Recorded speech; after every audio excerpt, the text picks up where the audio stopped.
Muy buenos días a todas y a todos.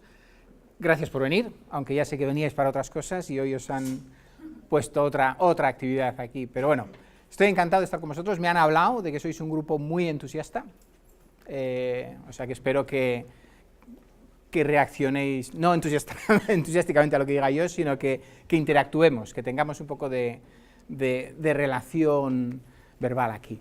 Voy a hacer una pequeña presentación para que sepáis de dónde vengo, qué tipo de cosas hago, y así ya podéis empezar a disparar si queréis, y luego podemos ir viendo la presentación. Me llamo Juan Alayo, mi formación académica es arquitectura y urbanismo, hace muchos años, en España. De ahí me fui a Londres, hice una maestría en temas de análisis morfológico de ciudades, y ya desde entonces, y cómo usa la gente las ciudades, y desde entonces me he quedado en el mundo de la ciudad, haciendo cosas muy diversas. No entraré en detalles porque eran de todo tipo, ¿no? Me ha tocado ir y recorrer calles y contar gente y hacer no sé qué, y luego me ha tocado analizar sistemas metropolitanos en transporte público y lo que sea. Pero, bueno, me pasé 15 años en una ingeniería en Inglaterra, en Londres, que me quedé a vivir allí, luego volví a España y estuve en Bilbao, que es mi ciudad natal, como director de planificación y desarrollo de una empresa que se llamaba Ilorria 2000, que era una empresa de regeneración urbana. Muy singular, porque no había muchas, no hay muchas en España, no había casi nada, y es la empresa que ha sido responsable, es una empresa de capital público, es decir, los dueños de la empresa son administraciones públicas, diversas administraciones, desde ayuntamientos al gobierno central, pero la actividad de la empresa era una actividad con una sociedad anónima, es decir, como digamos del mercado privado, entre comillas, la operativa. Y la responsabilidad de la empresa era regenerar suelos que habían quedado en Bilbao inutilizados prácticamente después de la crisis industrial. Bilbao era una ciudad muy industrial, allí desde la revolución industrial, prácticamente desde 1870-80, empezó a desarrollarse, un poco como aquí en Monterrey la fundidora, pues tenía su gran fundidora, tenía astilleros, tenía todo tipo de grandes industrias. Llegó la crisis industrial, mucho antes de nacer vosotros, pero bueno, y prácticamente la economía se desplomó.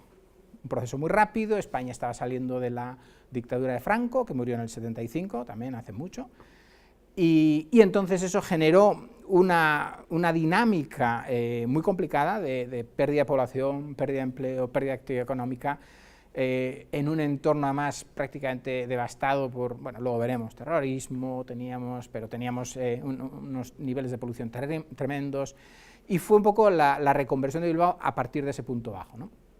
Y esta empresa donde yo trabajé fue responsable de una parte de esa transformación, y era la parte urbana, la parte de retomar grandes predios que habían quedado pues, prácticamente inutilizados y convertirlos en ciudad otra vez. Bueno, entonces eso ha sido parte de mi experiencia. Luego ya en el 13 acabé aquello y ahora me dedico a asesoría, sobre todo en temas más de estrategia de ciudad, que a veces es un poco complicado explicar qué quiere decir eso, ¿no? Porque qué es estrategia de ciudades, pero bueno, en el fondo es,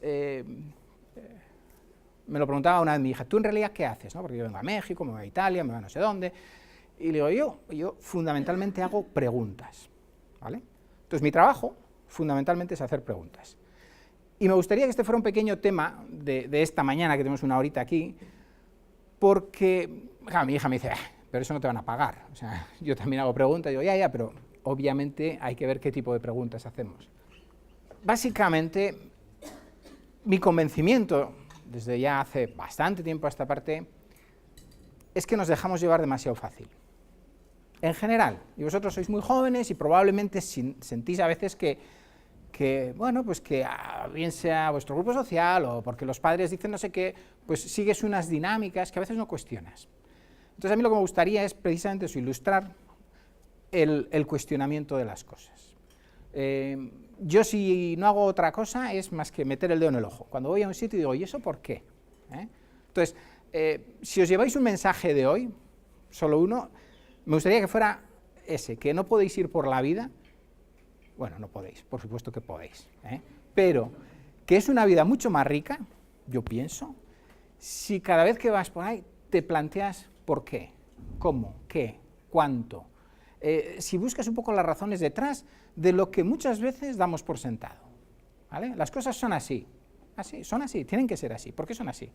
Entonces, en el tema ciudad, en concreto, y lo veremos con un poco de suerte en un momento, me temo, a ver, aquí,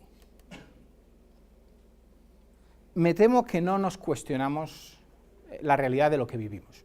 Y como vosotros estáis involucrados ahora en aspectos de voluntariado, de tratar de cambiar las cosas un poco casi desde la base, ¿no? Digamos, por lo que he entendido, desde plantar árboles pero merece la pena no solo eso, sino decir, ¿y cuál es la big picture? ¿No? ¿Por qué estamos aquí? ¿Por qué hacemos esto? ¿Y a dónde vamos? La ciudad para las personas, ¿de acuerdo? Este es el punto inicial. Y luego tengo un subtítulo de la accesibilidad frente a la movilidad. Ese es más específico, veremos si llegamos hasta ahí. Pero el primero es la ciudad para las personas. Una primera pregunta, ¿no? Y casi, bueno, no vamos a tener tiempo, me gustaría hacer, ¿qué es una ciudad? ¿No? Y es muy gracioso porque incluso dentro del mundo profesional yo muchas veces me encuentro que la gente que se dedica a esto y vive de esto, rara vez se hace la pregunta de ¿qué es una ciudad? Y mucho menos la siguiente, ¿para qué es una ciudad? Entonces, me voy a quedar de momento en el qué es una ciudad. ¿Qué es una ciudad? Para vosotros, ¿una ciudad qué es? A ver, si alguien, rápido, una sugerencia. Sin miedo. Despertándonos. Solamente es una comunidad de gente, no junta. Se requiere uno de otro para llevarse a cabo y procesarse en la ciudad. Perfecto. La ciudad es gente. O sea, la ciudad, por desgracia, muchas veces en el mundo profesional vemos a la ciudad como un artefacto físico enorme, complejo, con sus viarios, sus infraestructuras, su transporte, su movilidad, sus problemas, su edificación, su planificación. Pero la ciudad no es nada de eso. O sea, una ciudad sin gente no es nada. Si cae una bomba de neutrones, puedes tener Manhattan ahí todavía pero no es nada, no funciona, no vale para nada. La ciudad tiene que ser la gente. Que luego la gente a la hora de juntarse y reunirse y aglomerarse necesita una infraestructura física, por supuesto. Pero esa infraestructura física tiene que estar al servicio de ese grupo de gente, lo que necesita la gente y lo que quiere la gente. Entonces, esta pequeña reflexión, que puede parecer muy obvia, pero curiosamente, en el campo de las ciudades, cuando empiezas hablando de la ciudad es la gente, te miran como diciendo, a ver, venga, pasa el rollo y vamos a llegar al grano, ¿no? Pero bueno, yo creo que eso es fundamental.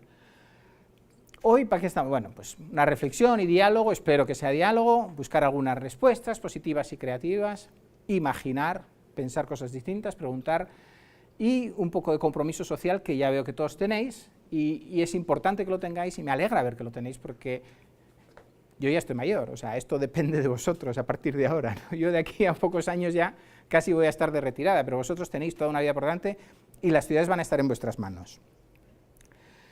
¿Y por qué el tema de la ciudad? ¿No? Pues primero, porque la ciudad ya hoy es nuestro ecosistema. O sea, como humanos, más de la mitad de la población, esto ya lo habréis oído hasta la saciedad, ¿no? Más de la mitad de la población ya vive en un entorno urbano. Lo de urbano habría que cualificar, ¿vale? Porque la gran mayoría de esa mitad de la población, que es un 55% aproximadamente, vive en entornos suburbanos, no realmente urbanos. Pero entraremos en ese pequeño detalle. Sin embargo, sí que es, urbano o suburbano, es una decisión de aglomerarse, de juntarse con otra gente y de vivir en un espacio artificializado. Ya no vivimos en el campo, ya no vivimos en la jungla, ya vivimos en un espacio artificializado. Y ese espacio artificializado tiene que nutrirnos como sociedades, tiene que nutrirnos como seres vivos. Entonces, la ciudad es fundamental como objeto de estudio porque es donde nos desarrollamos. Y de ello depende nuestra calidad de vida, dependen nuestras oportunidades de desarrollo, educación, salud, trabajos potenciales, la productividad económica. El mundo depende de las ciudades para su economía. El grueso de la economía se crea en las ciudades. Pero no solo es el grueso de la economía, sino el progreso. El progreso básicamente es innovación, ¿no? El progreso es cuando vas haciendo cosas distintas y vas haciéndolas mejor, porque entonces te conviertes en más eficiente, te conviertes en más productivo, y no estoy hablando aquí de cuestiones materialistas, de decir haces más dinero, lo que sea, no, producción en todos los campos del hacer humano, ¿no? O sea, la capacidad de crear arte, la capacidad de crear, de generar conocimiento, eso se da en las ciudades fundamentalmente. Y además concentran consumos e impactos, porque consumimos cosas en una superficie muy limitada. Y una cosa curiosa, y bueno, no tocaré mucho en esto, pero tampoco es muy hablado, ni muy sabido necesariamente, que las ciudades son la mayor inversión en infraestructura pública que hacemos como sociedades. O sea, cuando vosotros oís hablar igual en las noticias, hace falta invertir en infraestructura pública, normalmente la gente piensa, la red de carreteras, la red ferroviaria, los puertos, los aeropuertos, bien, eso está muy bien, y las redes eléctricas, pero si uno mira la concentración de infraestructura pública en el territorio, las ciudades es donde está concentrado el grueso de la infraestructura pública de una nación, y curiosamente no se les trata como tal. Así como podrá haber una agencia estatal de carreteras, o federal en este caso, ¿no? Agencia Federal de Carreteras, Agencia Federal de Ferrocarriles, que lo miran como una cuestión estratégica, que hay que tener carreteras en el territorio. Luego resulta que a nadie se le ocurre poner una agencia municipal de las carreteras, porque cada municipio hará lo que pueda. Los municipios luego no tienen presupuesto para ello, pero bueno. Entonces, y además, las ciudades están en constante evolución, física y social. Las ciudades cambian como cambia la gente. La gente constantemente está en evolución. Sería muy triste que nos quedáramos todos estacionarios. Entonces, esto también os afecta. Vosotros vivís hoy en una ciudad, veis un mundo que, por ejemplo, es completamente distinto al que me tocó a mí. Lo tocaré en un momento, pero cuando yo nací, hace años, ¿no? 56 años, pero para que os hagáis una idea, en aquel momento las ciudades tenían una cuarta parte de la población que tienen hoy en el mundo. Los monstruos que vemos hoy alrededor son 4 veces más grandes que lo que había cuando nací yo, que seré mayor, pero tampoco es que sea tan, ¿no?, centenario. Entonces, ese cambio es brutal y además es que se está acelerando. O sea, el crecimiento en las ciudades no es ni siquiera lineal, tiene una curvatura exponencial, porque la población mundial todavía crece, pero la población urbana crece a mucha más velocidad. Pero, y aquí está la cosa, tenemos un problema. ¿Yo por qué hablo de las ciudades? Pues porque las ciudades necesitan mucho trabajo y mucha mejora. La tesis de la presentación es que las ciudades cada vez responden peor a nuestras necesidades, y eso os interesa. Eso os interesa porque si cada vez van a peor y vosotros, en vuestra enorme mayoría, vais a seguir viviendo en ciudades, tenéis que entender que o damos un giro y corregimos ese rumbo, o no vais a tener necesariamente unos entornos que os vayan a satisfacer. Y luego porque estamos causando impactos negativos, sociales, medioambientales y económicos. Las ciudades, tal y como se están desarrollando ahora mismo, no son sostenibles. Punto. Y el problema es que no nos acabamos de dar cuenta. De las cosas que nos damos cuenta son más sintomáticas y no atacamos la raíz, tratamos de atacar los síntomas, algo que no da mucha función. Entonces el objetivo es ilustrar un poco la problemática, reflexiones y hablar un poco. Voy a ir relativamente rápido.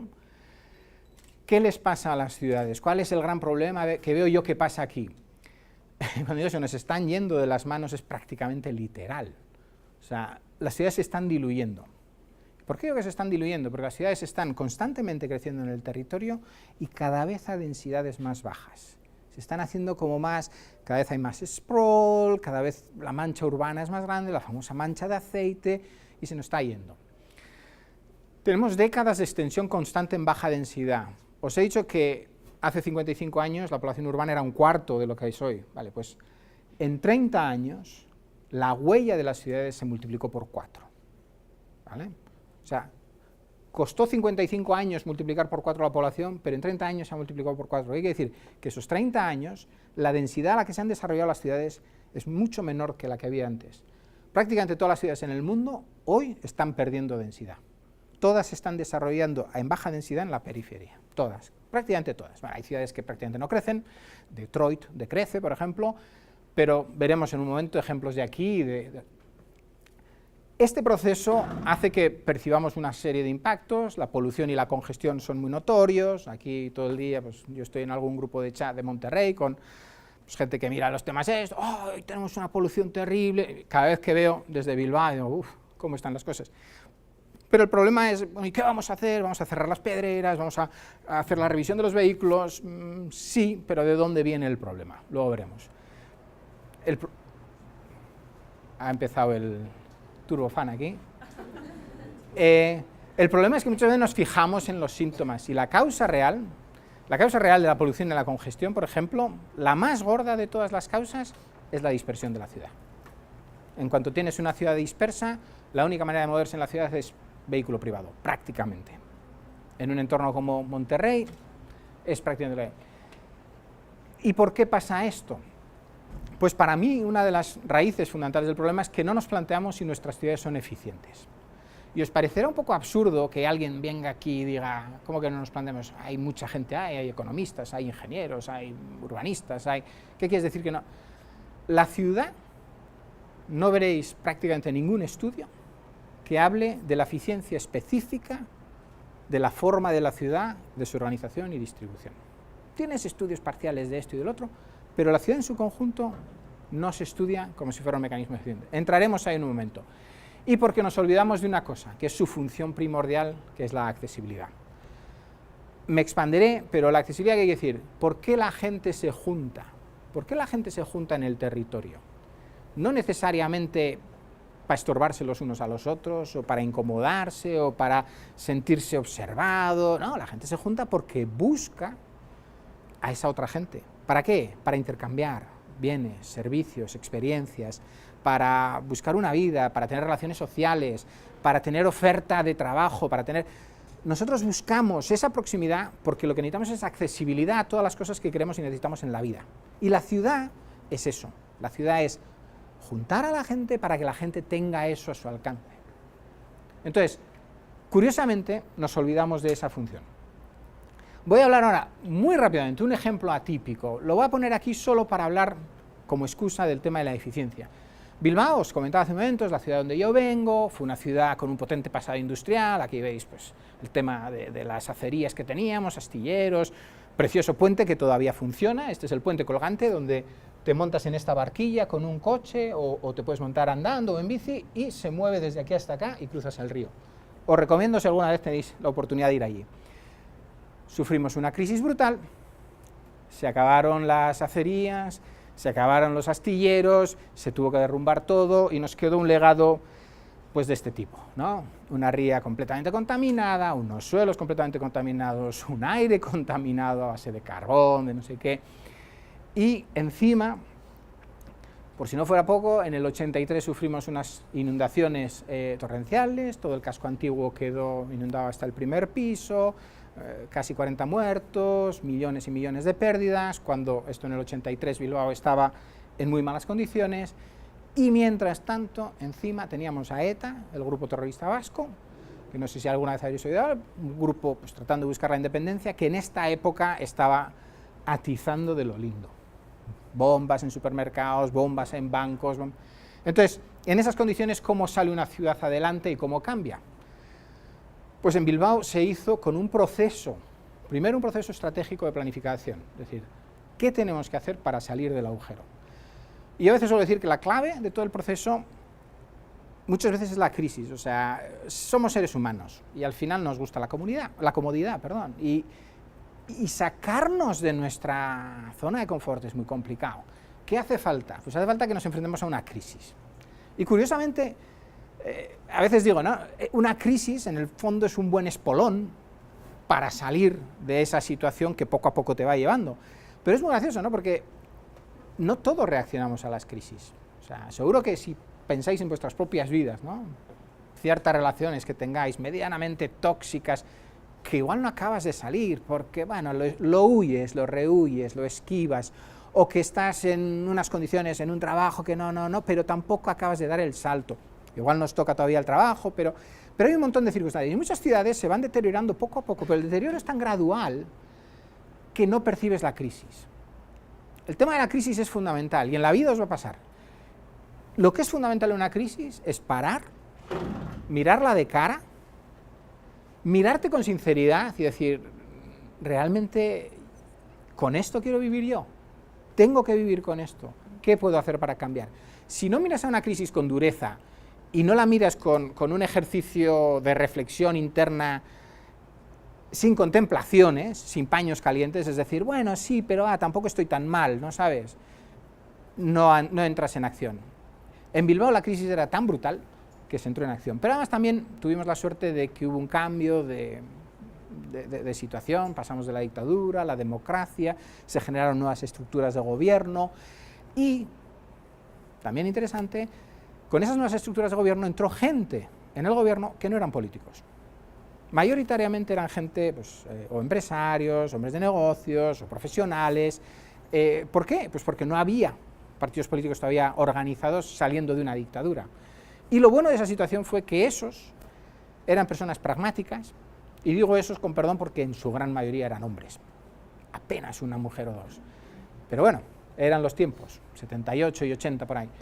Eran gente muy pragmática, gente capaz de hacer acuerdos de amplio espectro, no estaban tan movidos por el partidismo, y además entendían que era un plan estratégico y qué medidas había que tomar y cómo había que financiar todo esto. Entonces empezó una revolución. Se puso en marcha, se organizó el plan, se buscaron las fuentes de financiamiento, se buscó a todos los actores que había que hacer y se embarcó en un proceso de regeneración y transformación urbana brutal. O sea, el cambio que ha sufrido Bilbao en 25 o 30 años, no hay prácticamente otra ciudad en el mundo, de una manera física, pero también de un tejido socioeconómico, que se pueda comparar, prácticamente. Hay unos poquitos ejemplos en el mundo, y no es por presumir de que sea de ahí, es una realidad prácticamente objetiva. Se empezó por la ría, se limpió la ría pasaba por todo el corazón de Bilbao, era una cloaca a cielo abierto, hasta que no se limpia no puedes tener un poco de paz. Se recuperó todo el tejido arquitectónico, el casco antiguo, se limpió todo, se rehabilitó. Una vez que teníamos el río limpio, podíamos empezar a utilizar los suelos alrededor de la ría, porque ya empiezas a tener una serie de paseos y unos espacios abiertos, saludables, agradables. Hubo una enorme inversión en infraestructura pública, se construyó el metro entero por Norman Foster, un tranvía, un aeropuerto, se expandió el puerto, se invirtió en arquitectura, tanto nueva como antigua, con recuperaciones, es decir, se le dio un lavado de cara brutal. Se hicieron intervenciones de esta naturaleza, esto es donde trabajaba yo, Bilbao Ría 2000, donde había antiguamente pues, instalaciones portuarias, ferroviarias, astilleros. Todo esto se había ido a la ruina prácticamente y se transformó en unos nuevos parques, oficina, vivienda, un pequeño centro comercial, centros de congresos, etc. Y encima se apostó por una cosa que es la cultura. Y fue una apuesta que salió muy bien. El Guggenheim, que es este famoso museo que puso a Bilbao en el mapa internacional dentro de lo que es las ciudades, ha supuesto más de 1 millón de visitantes al año de media durante 20 años, a una ciudad donde la gente antes solo iba por obligación. O sea, la gente a Bilbao solo iba por negocios o porque tenía familia, no porque fueran a hacer turismo. Ahora de repente tenemos turismo, tenemos grupos de japoneses con la banderita andando por el medio de Bilbao y dices, oh, esto es como, ¿no? Para los más jóvenes es ya normal, para mí todavía es cuando veo un grupo así digo, wow, ¿qué es esto? Pero bueno, el Guggenheim fue una tremenda apuesta con un gran resultado, pero hay una cosa que mucha gente no se da cuenta, mucha gente iguala el éxito de Bilbao al Guggenheim, el efecto Guggenheim le llaman, la transformación de Bilbao. El Guggenheim fue el 1% de la inversión pública en toda la transformación, el 1%. Uno se puede arriesgar un 1%, lo que no te arriesgas es el 50% de todo lo que vas a gastar. Y muchas ciudades, por desgracia, cuando hablan del efecto Guggenheim, se creen que tienen que apostar todo. Entonces, esto ha sido estas presentaciones sobre Bilbao normalmente son 2 horas solo para hablar un poco del proceso de la transformación, pero bueno, aquí era para dar un barniz, ¿no? Y como digo, es una transformación exitosa de libro, y cuando digo de libro es pues porque que es un libro reciente, Remaking Post-Industrial Cities, ahí está, Bilbao Case Study, me tocó a mí escribir parte del capítulo, y es reconocida internacionalmente. A mí me ha tocado recibir un montón de gente, me ha tocado salir por el mundo a contarlo, pero todo eso está muy bien, es un éxito unánime, prácticamente no encontraréis a nadie que se meta con la transformación de Bilbao, pero es una cosa importante, no fue barato. No fue nada barato. De hecho, mucha gente cuando empieza a verlo te viene y dice, bueno, ¿y eso cómo lo financiasteis? ¿No? Y claro, y entonces tienes que mirar y mirar cada cosa cómo se financió. ¿Y qué ocurre? Que el éxito fue con todos, pero se invirtieron del orden de 10.000 millones de euros de dinero público, que es lo que yo he podido contabilizar en base a una serie de proyectos, es decir, se hizo más, y ni que pensar en dinero privado, probablemente 3 veces más. 10.000 millones de dinero público de euros. Para que nos hagamos una idea, el euro está ahora como a unos 22 pesos, multiplica por 22, 10.000 millones. Estamos en 220.000 millones de pesos. Suena como a cifra muy grande para una ciudad que el área metropolitana no llega al 1 millón de personas, ¿vale? invertir 10.000 euros, que son pues 220.000 pesos per cápita, en un proceso de transformación urbana no está al alcance de casi ninguna ciudad, pero no ya en Europa. O sea, olvídate de Latinoamérica, pero incluso Estados Unidos tiene difícil conseguir ese tipo de financiaciones para ciudades. Y es importante que ese dinero no fue para cambiar toda la ciudad ya estaba. Fue para cambiar unos trocitos de ciudad, para meter el metro, para limpiar unas cosas, la ría, es decir, cosas importantes, pero que lo que es la ciudad es mucho más inversión que todo eso. Y la pregunta entonces es, vale, todo el mundo piensa que es un éxito, pero ¿ha sido una inversión eficiente? Y claro, alguien te preguntará, si todo el mundo está contento, ¿para qué preguntas eso? ¿No? Claro, yo pues tengo esa manía de preguntar cosas que a veces son incómodas, pero es importante porque si tú no preguntas si ha sido eficiente, no sabes en realidad lo que estás haciendo. O sea, haces las cosas como que... y no podemos porque los recursos públicos son muy escasos. Entonces, la pregunta, y esto era la introducción, es ¿qué es una ciudad eficiente? ¿Vale? Tratando de ser muy simple, si tú quieres definir a algo como eficiente, cuando digo algo es un motor de un coche, o puede ser una ciudad, o puede ser una escalera, no sé. Tendrás que saber tres cosas. Primero, ¿para qué es ese objeto? Segundo, si lo que se supone que tiene que hacer lo hace bien. Y tercero, ¿a qué precio lo hace? Porque claro, puede hacerlo todo muy bien, pero a un coste infernal, y hay alguien que lo hace por la décima parte, entonces está claro que no es particularmente eficiente. Entonces esto es un poco el quid de la cuestión. Y cuando hablamos de ciudades, el problema es que, para empezar, no solemos pensar mucho para qué son las ciudades. Cuando yo hablo con grupos ya profesionales, ¿no? Oye, ¿para qué es la ciudad? Te miran así como diciendo, esa pregunta, ¿a qué?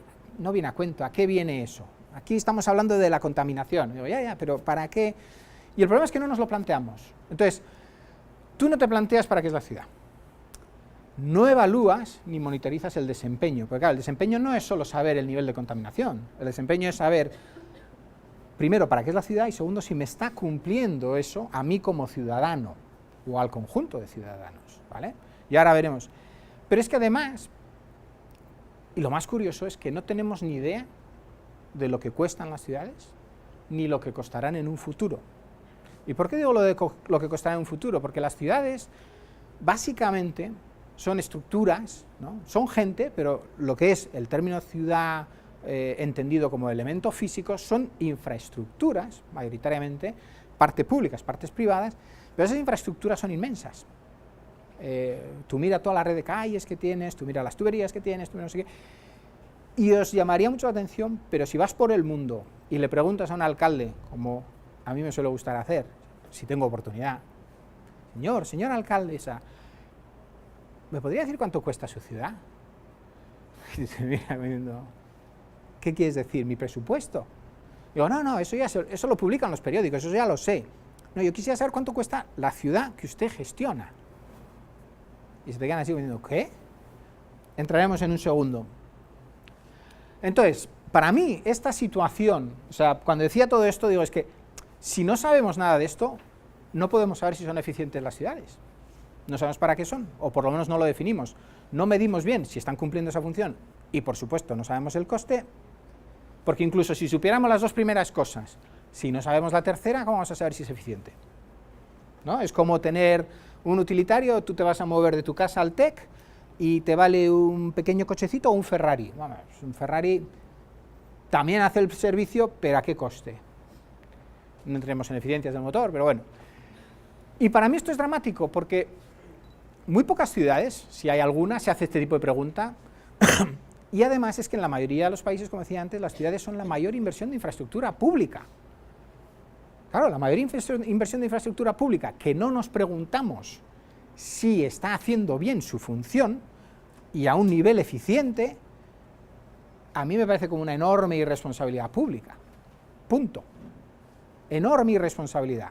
Entonces tú tienes equipos encargados de velar por el cuidado de toda esta infraestructura común que tenemos, que se llama ciudad, pero no saben lo que cuestan, no saben qué tienen que hacer tienen una cierta idea de mantenimiento y tal, pero no.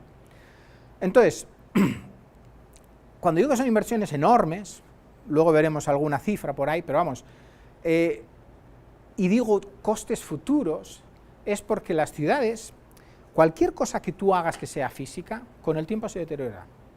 Tú construyes un edificio y normalmente a los edificios de vivienda se les estima una vida útil media de 50 años. ¿Por qué? Porque a los 50 años prácticamente has tenido que invertir lo mismo para que esté en condiciones decentes de habitabilidad. Has tenido que cambiar las ventanas, has tenido que volver a aislarla, has tenido que cambiar los suelos porque se han estropeado, has tenido que cambiar todos los tubos de agua, todo no sé qué, las cocinas, los baños varias veces. Entonces, la infraestructura, una calle, tú una calle la dejas, la construyes y parece que ya está para siempre. Una calle tiene una vida limitada. Aquí, bueno, enseguida todo el mundo pensará, hoy los baches, no sé qué, no, pero no solo los baches, el subsuelo se mueve, la calle acaba no sé qué, las tuberías que van por debajo, a los 50 años una tubería de agua hay que levantarla. Entonces, todo eso necesita rehacerse en el tiempo. Y la gran mayoría de las cosas físicas alrededor nuestro en la ciudad tienen una vida media 40, 50 años. Con lo cual, si tú tienes una ciudad que cuesta mucho dinero hoy, es que además no solo la tienes que operar y mantener en plan limpieza, seguridad y todo eso, sino que es que además vas a tener que gastarte como un 2% de su coste al año en ir rehaciéndola poquito a poquito para tener el mismo nivel de servicio, para tener una ciudad en condiciones. Y el problema es que no sabemos hoy día cuánto cuestan, y si no sabemos cuánto cuestan hoy, no vamos a saber cuánto cuestan en el futuro. Para poner un número, para que os quedéis con un feeling, Monterrey, una primera aproximación. ¿Qué costarían las calles de Monterrey? Municipio de Monterrey, no el área metropolitana, ¿vale? Ahora estamos en el municipio de Monterrey, aquí. La ciudad, calculamos, y esto es un cálculo aproximado, pero que anda en los casi 70 millones de metros cuadrados de, cuando digo calle, me refiero a calle, banquetas y la plazoletita y demás, ¿vale? Todo lo que no sean edificios y sea más o menos espacio público donde se puede andar. Estos son del orden de 60 metros cuadrados por persona. Si lo pensáis bien, eso es mucho más que lo que tiene cada persona en su casa para vivir. Pero bueno, eso es producto de la densidad. Si una ciudad es más compacta, tiene menos metro cuadrado de calle. Barcelona, no sé si alguno ahora está en Barcelona o lo conocerá, Barcelona, que es una ciudad muy compacta, tiene 14 metros cuadrados de calle por persona. Una fracción de eso. Pero bueno, ¿cuánto costaría reponer esos 67 millones de metros cuadrados de calle? Un coste muy conservador, sin grandes alardes, sale unos 150.000 millones de pesos, ¿vale? Solo las calles, no estamos hablando nada más, solo las calles de Monterrey, el presupuesto municipal anual es del orden de 4.000 millones de pesos. Si el municipio decidiera que va a dedicar el 10% de su presupuesto solo a la actividad de rehacer las calles, cuando se van gastando, cuando se van, no reasfaltar, rehacer la calle entera, ¿no sabes? Volver a excavarla, volver a hacer bien, porque ya se han movido todo, que eso más o menos hay que hacerlo cada 50 años. Si dedicara un 10%, tardaría en rehacer todas las calles del municipio casi 400 años. No hay ninguna calle que dure 400 años. Las calzadas romanas, algunas han durado, pero es que no tenían muchas cosas más, pero las calles no duran 400 años. El problema es que el Ayuntamiento de Monterrey tampoco se puede permitir el 10% en cambiar las calles. De hecho, el Ayuntamiento de Monterrey invierte aproximadamente un 3% de su presupuesto en lo que llaman capital expenditure, obras de infraestructura. Si ese 3% fuera todo para las calles, tardaría 1000 años. 1000 años en rehacer las calles. Pero ese 3% no lo gasta solo en calles, lo gasta en todo. Es decir, el Ayuntamiento de Monterrey no tiene dinero, no se puede permitir las calles que tiene. No en este nivel de presupuesto, no en este nivel de gasto, y es más, tendría que dedicarle bastante dinero para poder permitirse las calles que tiene. Y no hemos entrado en nada más, no hemos entrado en el metro, no hemos entrado en otros sistemas de transporte, no hemos entrado en infraestructuras especiales como puentes, no hemos entrado en ningún tipo de edificio público, escuelas, centros deportivos, centros sanitarios, solo las calles, ¿vale? Entonces, yo lo que quiero decir con esto es que lo que se han expandido las ciudades ahora mismo es una especie de espejismo.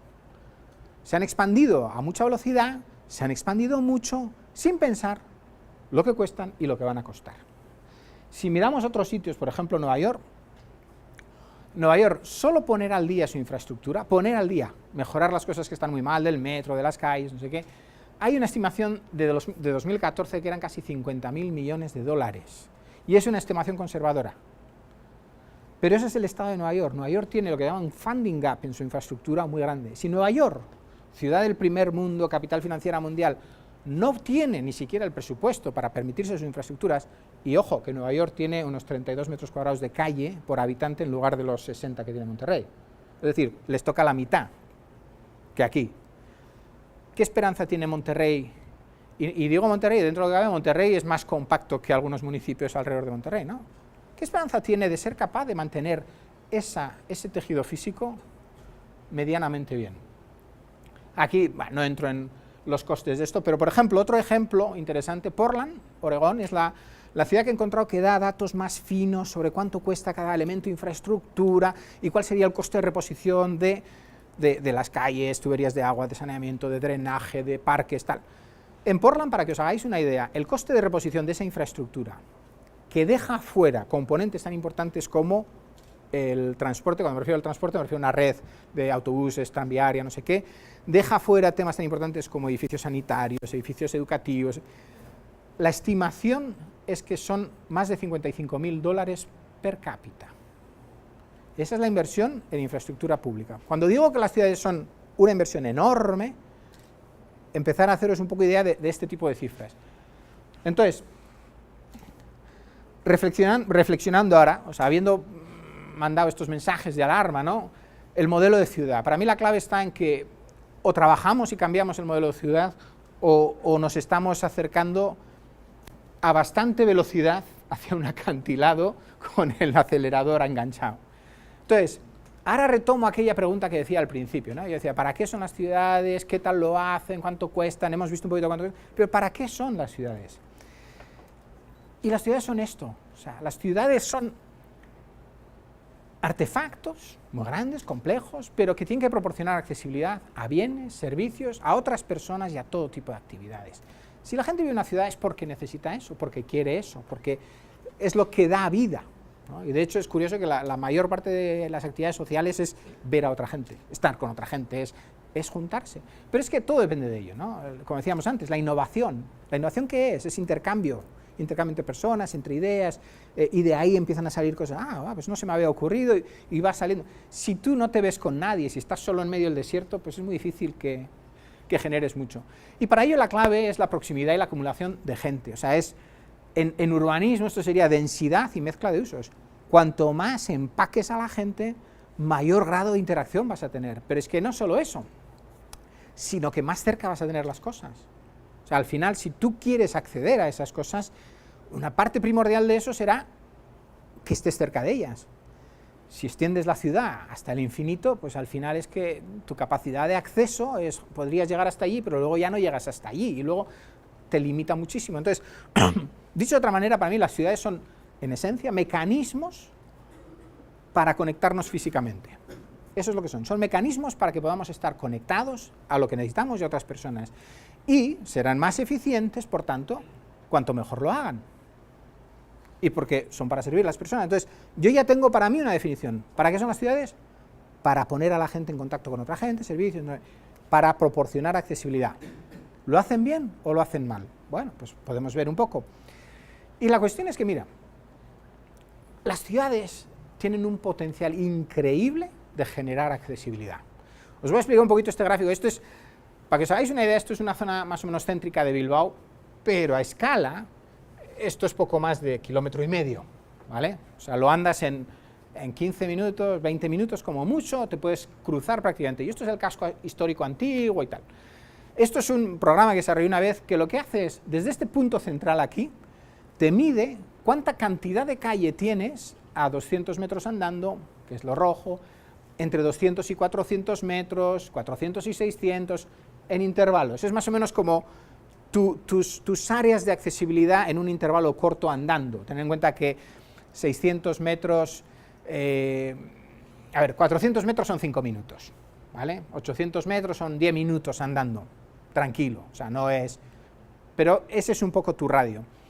Y lo interesante es que si tú te dieras a ti mismo un presupuesto en Bilbao de 10 minutos, a ver a dónde llego en 10 minutos, ¿vale? Y estuvieras aquí en medio, podrías llegar a cualquier punto dentro de un entorno de 33 kilómetros. Ojo, no quiero decir que en 10 minutos puedes hacer 33 kilómetros, ¿vale? Usain Bolt no hace eso, no llega. Lo que quiero decir es que tendrías al alcance de tus posibilidades 33 kilómetros de calle. Es muy abstracto, ¿vale? Entonces vamos a ver qué significa tener eso, 33 kilómetros de calle. Pues 33 kilómetros de calle, para que os hagáis una idea, si hemos dicho en 10 minutos son como 600 metros más o menos, pues es todo el entorno rojo, naranja y amarillo, ¿vale? Entonces la cuestión es, ¿qué hay ahí? ¿A qué puedo acceder? Pues esta es la foto aérea de esa zona. El puntito aquí es donde había hecho yo, y este es el tipo de tejido urbano que hay en Bilbao. Es calles que no son muy anchas, son 16 metros de media, no son grandes calles. Curiosamente, aquí en el distrito TEC hay calles mucho más anchas que el centro de Bilbao, pero los edificios son planta baja, típicamente comercial, y luego tienes como 6, 8 alturas encima, mayoritariamente residenciales, ¿vale? Entonces, para ver qué quiere decir 33 kilómetros, lo que hice fue seleccionar un kilómetro de calle, que da casualidad, que es donde viven mis padres todavía, y donde viví yo de pequeño, y decir, bueno, ¿qué ofrece un kilómetro de calle más o menos típica? Todas son distintas, pero bueno, un kilómetro de calle más o menos típica. Esta es la calle en cuestión, Licenciado Poza, mis padres viven hacia allá, el estadio de fútbol del Athletic de Bilbao está hacia el otro lado, condición indispensable para mi padre, poder salir y ver el escudo del Athletic de Bilbao, eso ya le da siempre un subidón a la mañana. Esta es otra calle, pero aquí veis un poco la idea, ¿no? Aquí tienes un banco, y esto más o menos son la mayoría apartamentos, residenciales y demás. Una calle peatonalizada y otra calle con tráfico.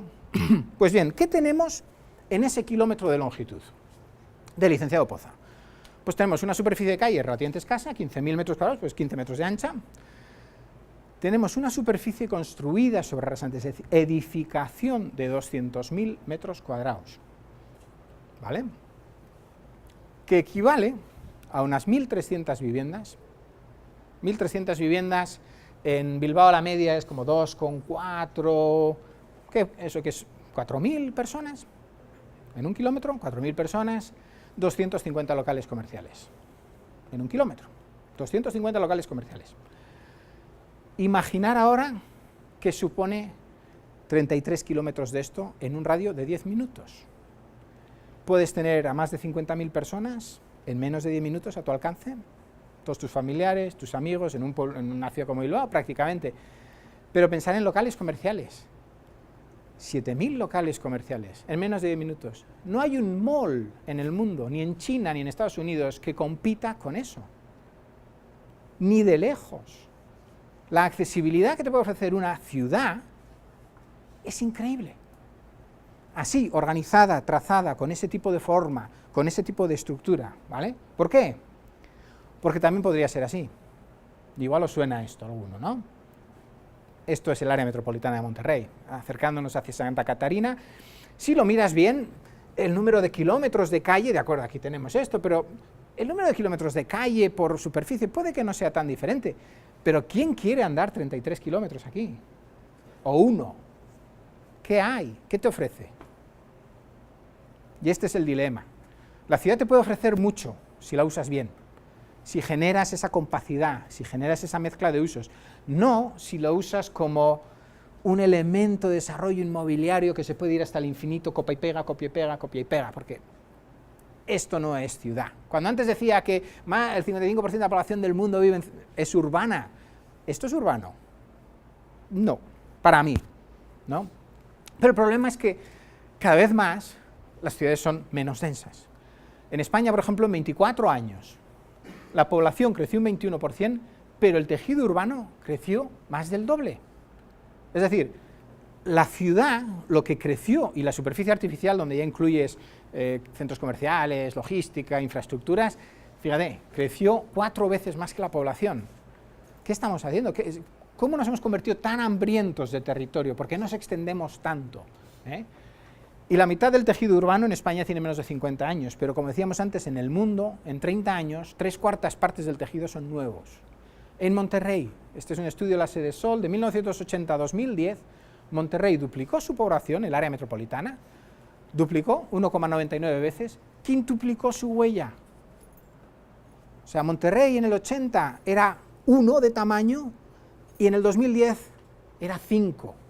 Es decir, 4/5 partes de Monterrey, el 80% de la huella, tiene 30 años o menos. Y también, ¿qué quiere decir? Que si un elemento de población cabía en 1 y ahora el nuevo elemento de población cabe en 4, se ha desarrollado al 25% de la densidad. Eso es lo que ha pasado en Monterrey. La problemática de contaminación, polución, congestión, bla, bla, bla. Aquí está la raíz del problema. ¿Qué implica? Mayor dispersión, más costes de infraestructura y operación, menor accesibilidad y más necesidad de movilidad, y mayores impactos. Impactos, accidentes, polución, económicos y sociales. ¿Por qué? Porque la gente lo sufre en sus carnes. Depende de dónde vivas, depende de lo afortunado que seas económicamente, tu vida va a estar condicionada por donde estés. Y aquí acabas a 2 horas de donde tengas que ir a trabajar y luego vuelve. ¿Qué vida te queda? Entonces, me he pasado. Vale, lo voy a dejar ahí, porque prefiero que ahora, o sea, hay más presentación y por qué pasa esto y tal, pero ya lo dejamos. Ahora lo que querría, si os parece bien, es abrir un poco, porque, a ver, yo hablo de estas cosas, ya hablo todo el día, pero supongo que tenéis intereses muy diferentes, no sois todos aquí. Tenéis una comunalidad, todos, eso sí, imagino, ¿no? Que es que vivís en la ciudad. Vivís, disfrutáis y sufrís. Y de hecho estáis motivados para hacer la ciudad un sitio mejor. Aquí estáis para eso y aquí venís los sábados. Entonces, cierro aquí. Si queréis encendemos la luz y me abro a vuestras preguntas. Preguntar.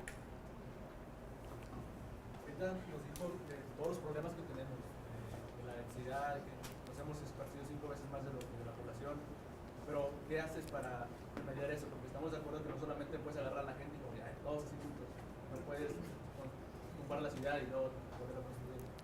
¿No puedes? O sea, sí se puede, pero no. A ver, no, espera, no, ¿se puede o no se puede? Sí se puede. Bueno, sí se puede, gracias. No, eso es bueno, haz la pregunta y luego la respuesta, no, a ver. ¿Cómo le propondría a la gente que vive a las periferias de la ciudad, decirle, ¿sabes qué? Ahora vas a vivir en el centro. Oye, pero me gusta mi casa, entonces, ¿qué solución proponen? ¿Cómo Bien, es Bilbao? bien. Bueno, Bilbao tiene una suerte y es que empezó compacta. A pesar de que ha ido perdiendo densidad, pero empezó muy compacta, con lo cual no hay gran problema. Pero estás tocando ahí varias cosas. O sea, una es, no puedes ir y decirle a la gente dónde tiene que vivir. Y es cierto, no puedes. De hecho, a mí muchas veces cuando hablo de esto, que la ciudad tiene que ser densa, tal, me dicen, bueno, ya, sí, pero, a ver, en fin, esto es una cuestión cultural, yo prefiero mi casita, mi carro, no me vas a hacer vivir ahí con toda esta otra gente, no huele bien, en fin, ¿no? Yo tengo que tener mis opciones, y yo, bien, es cierto, ¿no? Todos tenemos que tener opciones, pero también es cierto que tenemos que saber qué cuestan esas opciones. Y curiosamente, la vida en baja densidad no cubre sus gastos. Para que te hagas una idea, hay unos estudios en Halifax, en Canadá, ¿no? De cuál es el diferencial de coste en servicios públicos, en donde se incluye el mantenimiento, la construcción, la regeneración de las carreteras, las tuberías de agua, saneamiento, pero también escuelas, policía, bomberos, porque claro, cuanto más baja densidad, necesitas más estaciones de bombero porque se tienen que repartir un poquito más, necesitas un poquito más de policía porque se tiene que repartir. El diferencial de coste en Halifax, Canadá, entre una densidad más compacta, que no llega siquiera a los niveles de Bilbao, y la densidad baja del sprawl, es de 1.400 a 3.000 no sé cuánto, a 5.000 no sé cuántos, perdón. Son 3.000 y pico dólares canadienses de diferencia. Pero ¿sabes qué impuestos pagan? Los mismos. Si a ti te dijeran, por supuesto que te puedes ir a vivir bajita densidad en tu casita, ahora bien, tu impuesto local es 7 veces más caro, porque en realidad esa diferencial, calculada en Vizcaya, por ejemplo, sale a 7 veces más caro los servicios públicos. Sale 7 veces más caro vivir ahí. Si te lo puedes permitir y te gusta y quieres, pues oye, proporciona un servicio tal, veremos si tenemos el presupuesto, pero ahí está. El problema es que nosotros no tenemos eso. Y de hecho, esa medida no pasa prácticamente en ninguna parte del mundo. No hay una imposición diferencial en función del nivel de densidad donde vives, porque no tenemos gran constancia de la densidad.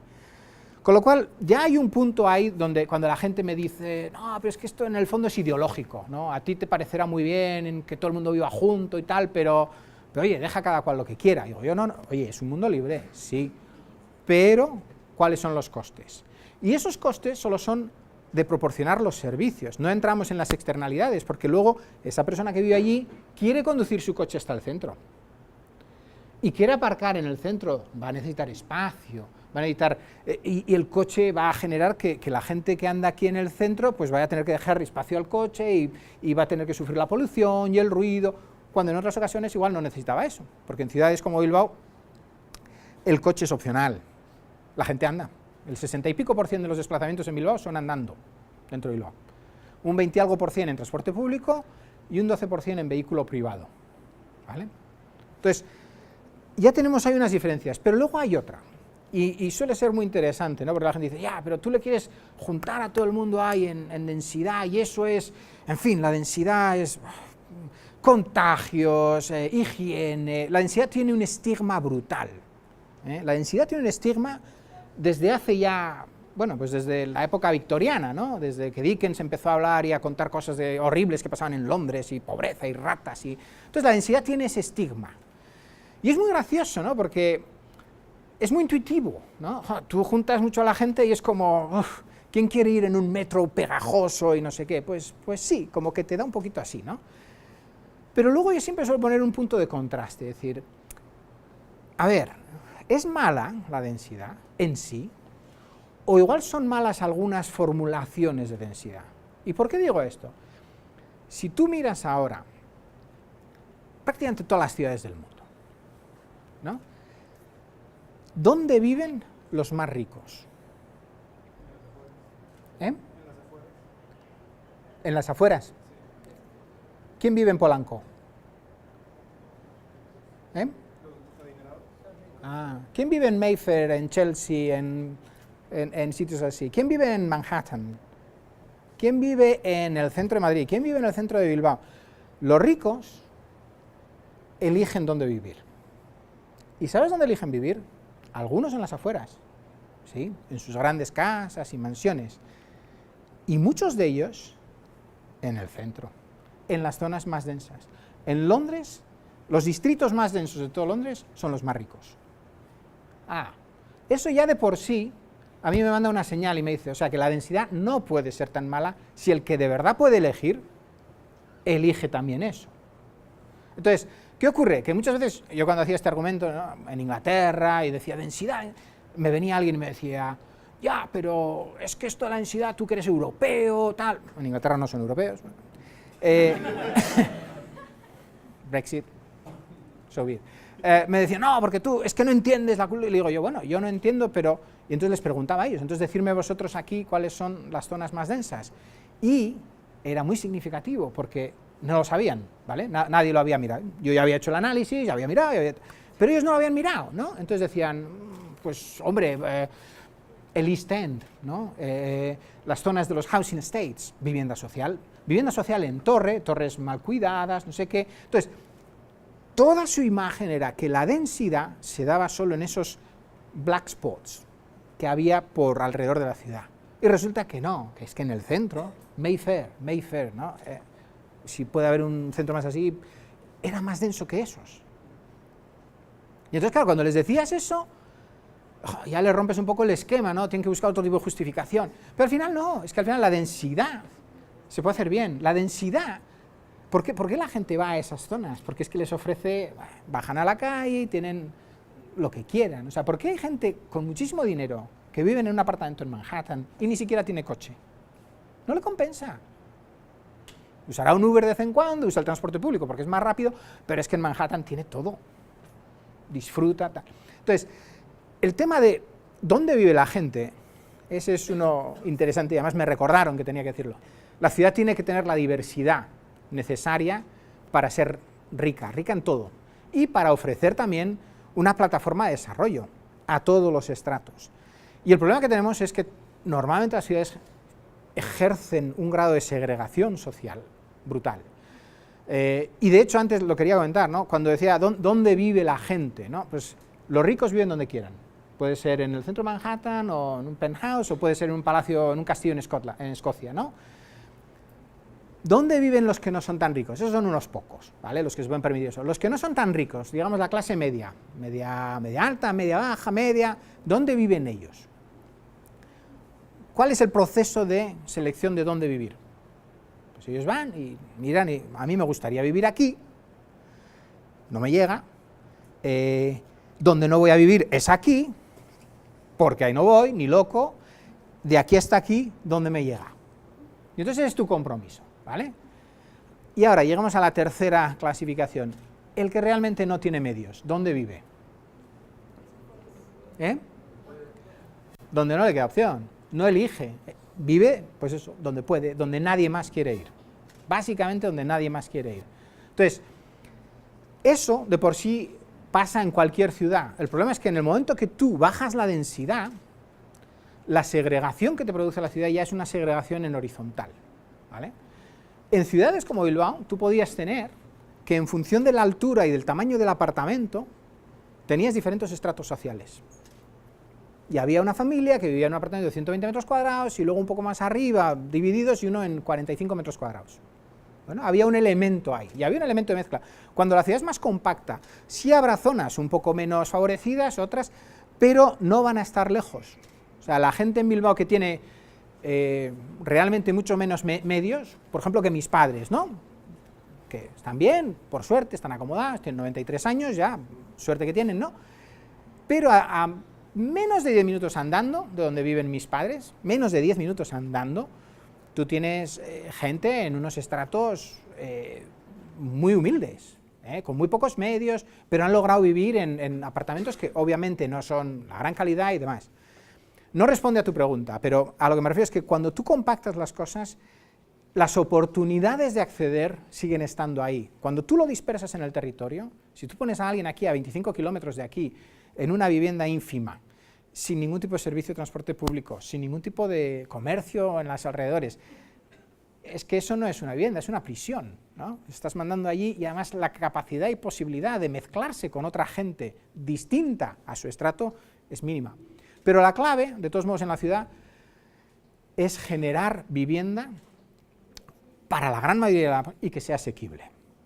Y esa fórmula no es fácil. No es fácil en un país como, no sé si es cierto, me decían anoche, comentábamos con Rogelio, me decía que el 95% de la población que trabaja en Monterrey gana menos, creo que es de 11.000 pesos al mes.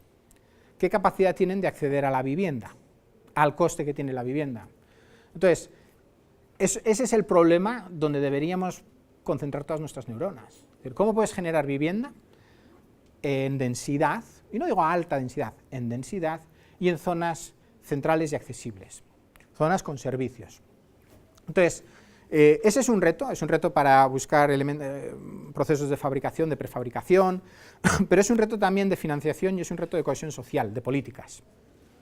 Entonces, puedes encontrar sitios como Viena, por ejemplo. Viena tiene, la inmensa mayoría de la gente que vive en Viena, vive en vivienda pública, renta social.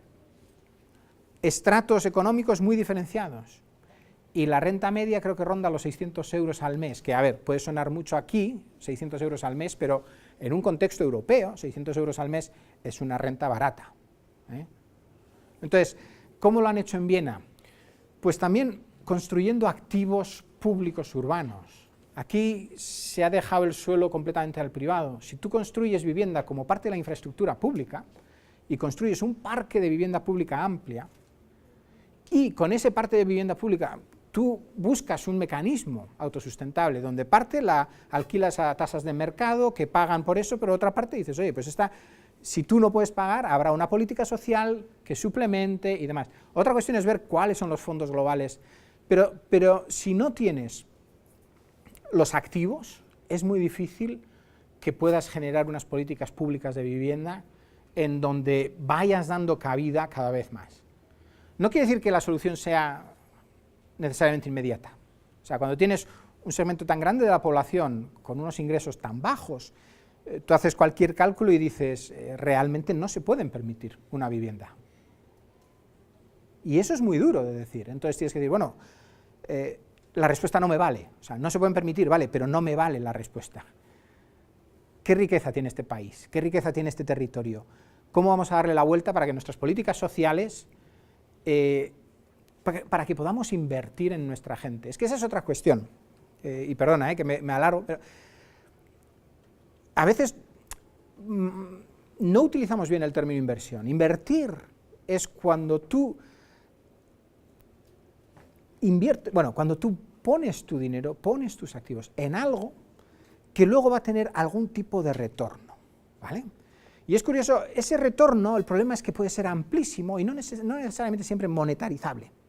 Pero si tú, por ejemplo, inviertes en una política pública en la que a la gente le ofreces, incluso a un coste que no sea el realista, pero fíjate, como decíamos antes, en Halifax, de vivir de una manera a vivir a otra, hay $3.500 al año de diferencia pública en gastos de mantenimiento de la infraestructura.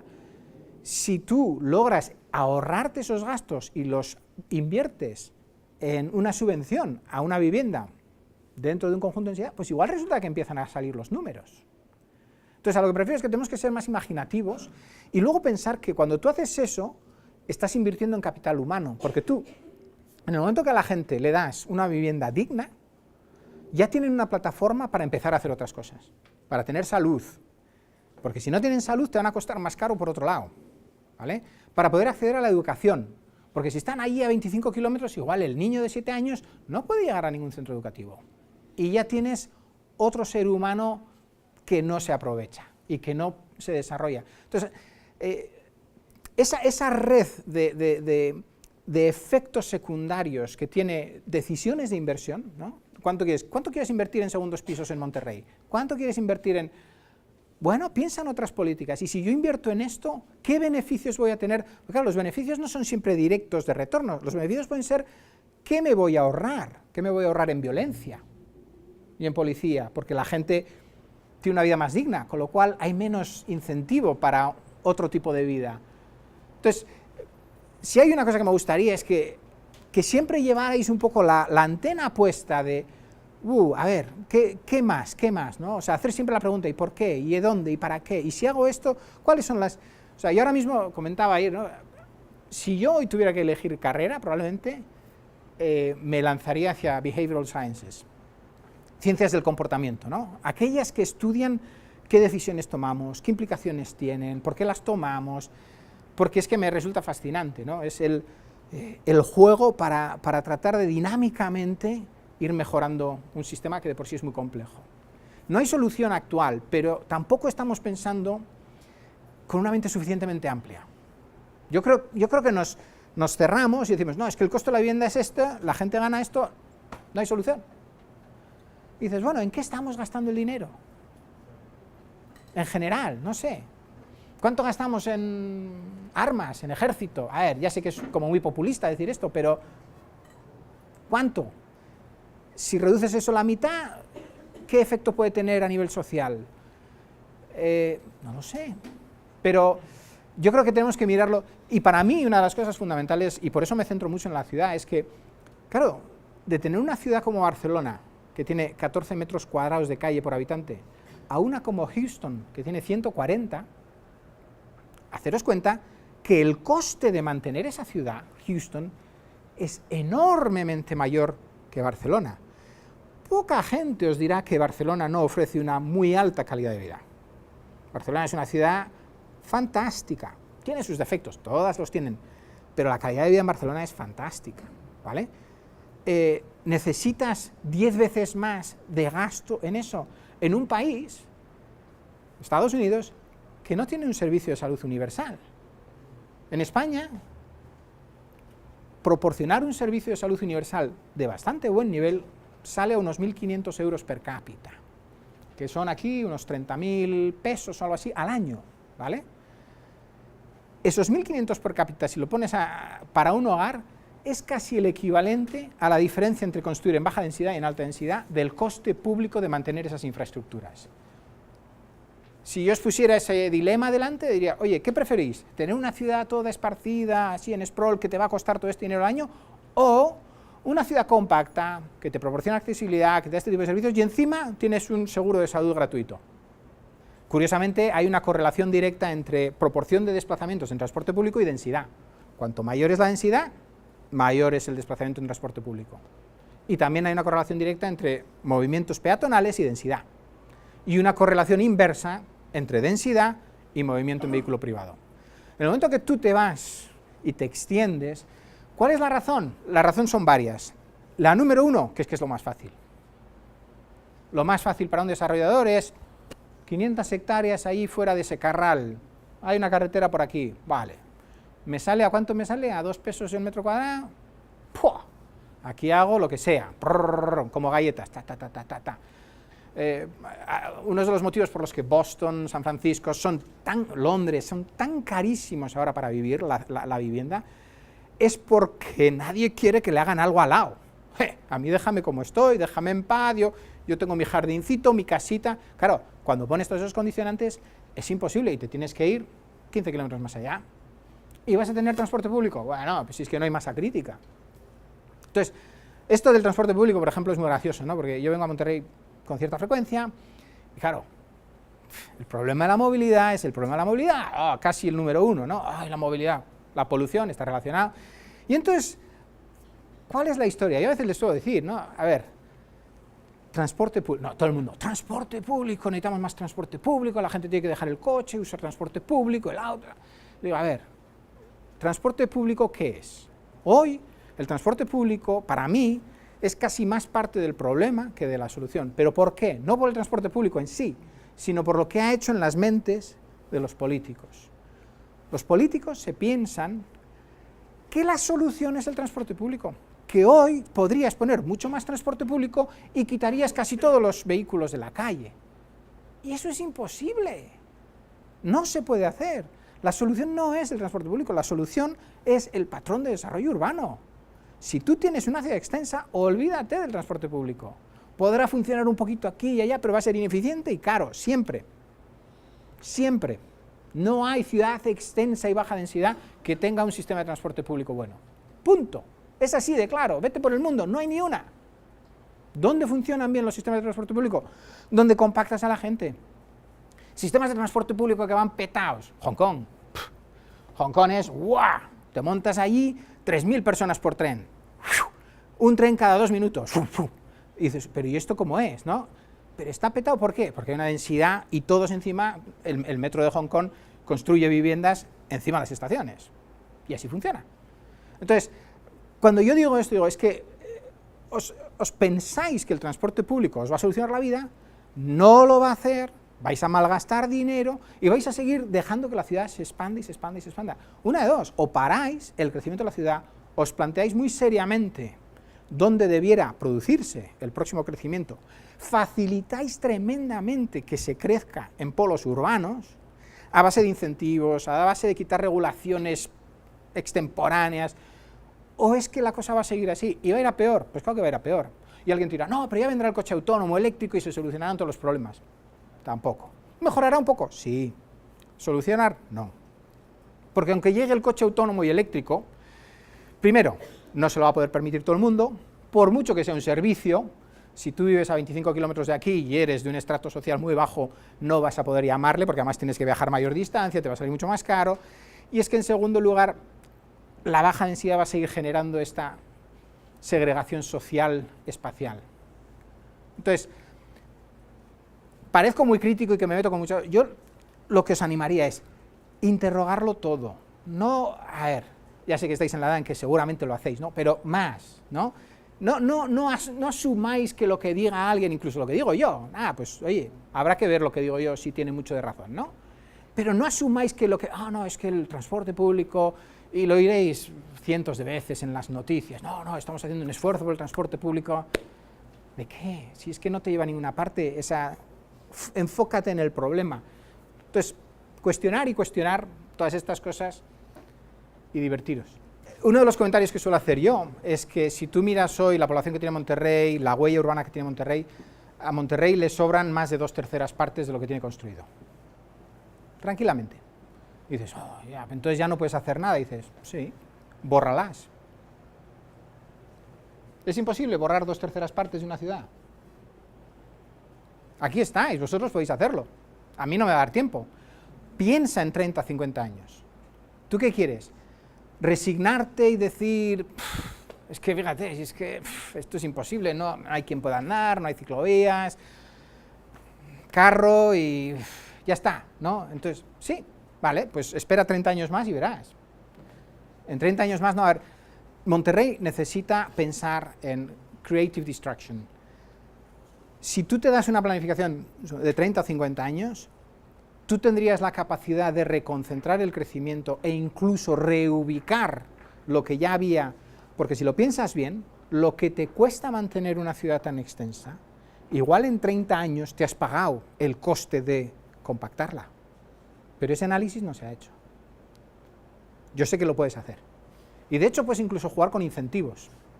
Tú puedes ir a ciertas zonas y decir, miren señores, esto fue un error, ¿vale?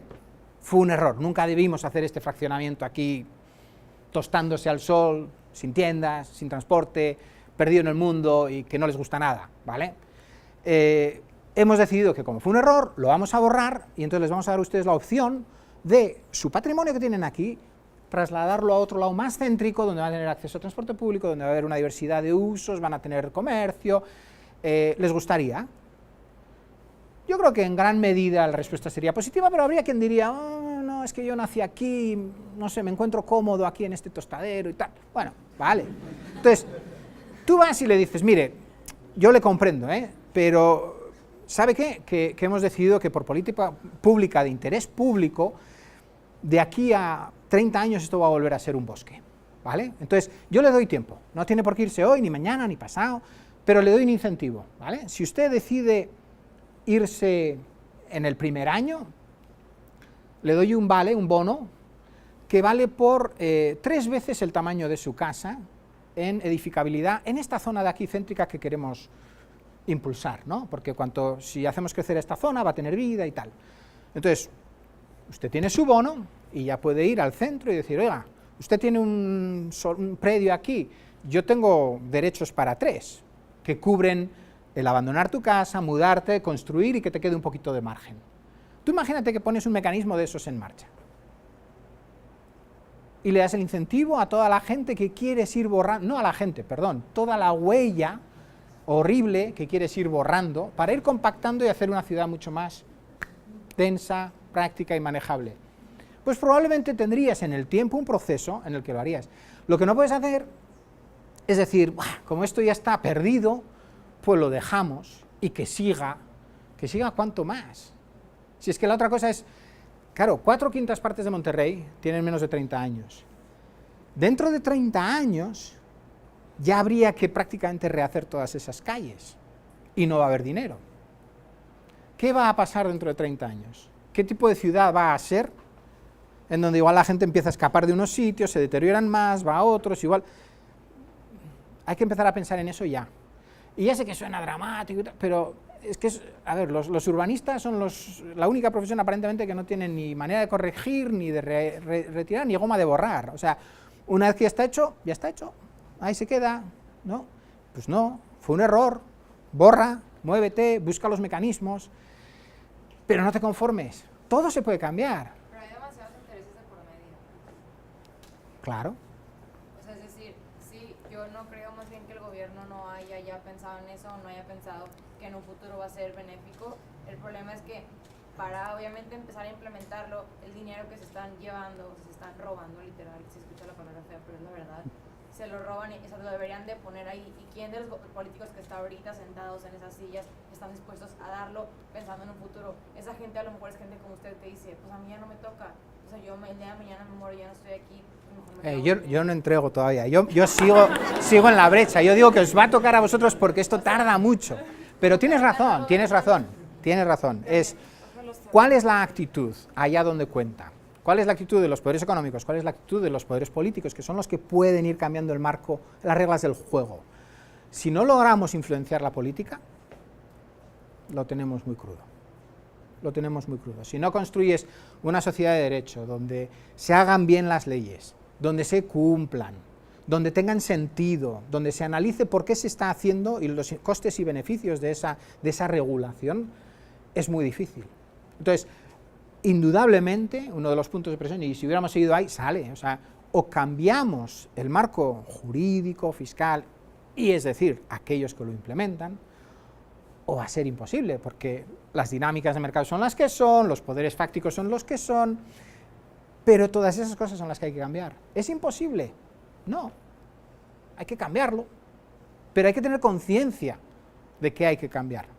Por eso la idea es bombardear un poco para, hey, no hay límites, no os pongáis ni un límite. O sea, eso es lo peor que podéis hacer en la vida, poneros un límite, pensar, bueno, pero eso ya, nada, no hay límites, ¿vale? Habrá cosas más o menos difíciles. Mira, no sé, una tontería, pero por inspiración. Elon Musk, ¿qué ha hecho con su puñetero cohete? Ha mandado su coche Tesla al asteroide, ¿no? Y dices, a mí eso me inspira. A ver, vale, puedo ser un poco friki, ¿no? Pero digo, este tío, wow, ¿no? Quiere cambiar toda una industria él solo. Wow, se monta la Gigafactory de baterías. Tiene ganas. ¿Y los demás tenemos ganas o qué? No sé. Los plazos en la ciudad son glaciares casi, ¿vale? Son décadas. Hacer una cosa en una ciudad que tenga un cierto impacto de planeamiento lleva décadas. La transformación de Bilbao, el grueso fueron como unos 25 años, ¿vale? Entre que empezó a planificarse una cosa en la ría, o sea, en la ría, para que os hagáis una idea, se invirtieron 1.000 millones de euros en limpiar la ría. 1.000 millones son, ¿cuántos son? 20.000 millones de pesos. Pero en un proceso de 30 años, ¿vale? Ese ha sido el más largo, es el que primero empezó.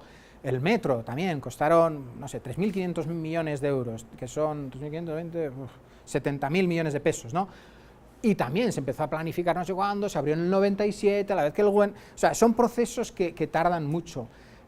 Las ciudades, curiosamente, crecen a veces de manera vertiginosa, pero reconformarlas y reconstruirlas siempre es mucho más complicado. O sea, es más fácil dejar que se esparzan y se desperdiguen que cualquier otra cosa. Entonces, los plazos siempre, o sea, en la ciudad hay que tener paciencia, ¿vale? No quiere decir que no haya que tener nervio, pero hay que tener paciencia, porque no lo ves pasar así. Lo que sí que hay que hacer, si de verdad quieres buscar otra dirección, es sentarte, analizar dónde estás, lo que decía antes, mírale a la crisis a los ojos, reconoce que es una crisis, reconoce que lo que estamos viviendo hoy aquí en Monterrey es una crisis social, es una crisis medioambiental, es una crisis de oportunidades de todo tipo para la gente que vive, es una ciudad que no da el servicio que tenía que dar. Y di, esto no se puede permitir. Reconócelo y ahora di, ¿qué vamos a hacer? Y entonces, esa es la siguiente fase. ¿Qué vamos a hacer? ¿Qué plan vamos a implementar? ¿Cómo lo vamos a llevar a cabo? ¿De dónde van a salir los recursos? ¿Quiénes van a ser los actores? Y nos tenemos que poner de acuerdo, porque si tú no consigues un consenso social, y por supuesto reflejado políticamente, de que esta es la línea de acción que te va a durar los próximos 30 años, que estamos hablando palabras mayores, 30 años, entonces no lo vas a conseguir. En Bilbao pasó, pero por eso es tan único Bilbao también. O sea, y no lo digo único con ningún tipo de... Fueron circunstancias históricas, políticas, pasó, hubo un gran consenso, hubo una gran claridad de entendimiento, de decir, oh, a ver, la crisis era gorda, estábamos como estábamos, era o sales de aquí nadando o te ahogas, pues a nadar, ¿no? Y se mantuvo en el tiempo. ¿Qué pasa ahora en Bilbao? Nos hemos acomodado. Bilbao, claro, ahora está bonito, luce, tenemos turistas, nos vienen, somos un ejemplo, salimos en los libros, en las revistas. ¿Qué estamos haciendo? Tonterías, con perdón. Hemos perdido el foco. Bilbao ahora tiene una crisis, casi diría yo, más gorda que antes. Bilbao está perdiendo población. De momento a un ritmo bajito, pero ya lleva desde el 88 con crecimiento vegetativo negativo, 30 años. 30 años de crecimiento vegetativo negativo y la inmigración escasita y no funciona. Estamos perdiendo población y estamos envejeciendo. ¿Qué futuro le das a una sociedad que pierde población y envejece? Hay una palabra que lo define, se llama extinción. no hay salida. Tú pierdes población y envejeces, ¿qué pasa? Te mueres, ¡pum!, se acabó, cero, ya está. ¿Va a pasar eso? Todo el mundo dice, no, hombre, eso no puede pasar. Dices, a ver, somos menos cada año, somos más mayores. ¿Por qué dices que no puede pasar? Está pasando. Está pasando hoy. ¿Qué estamos haciendo para que no pase? Nada. ¿Pero por qué está pasando? ¿Por qué está pasando? Porque la gente está desmotivada a tener hijos o qué es lo que... Bueno, por una gran cantidad de circunstancias, sí. La fecundidad en el País Vasco es mínima, o sea, estamos en el 1,2. ¿Por qué? Claro, la cuestión ahí que es, ¿la gente no quiere niños? ¿No aguantamos a los niños? Son unos pesados, meten ruido, ¿para qué?